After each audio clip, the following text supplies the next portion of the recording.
Chẳng không video nàyយើងរៀនពាក្យស្រួលៗជាដំបូងសិនដូចជាពាក្យថាថ្ងៃនេះខជាងថ្ងៃនេះ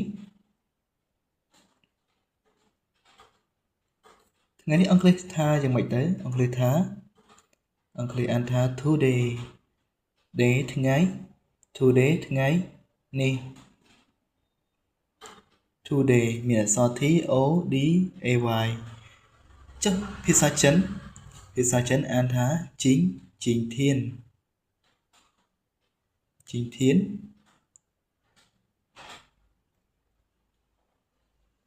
ជ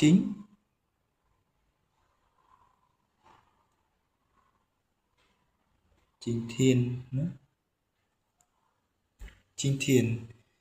pin in ជីងធាននេះគេសរសេរយ៉ាងម៉េច J N ធាន T I A N ខ្យល់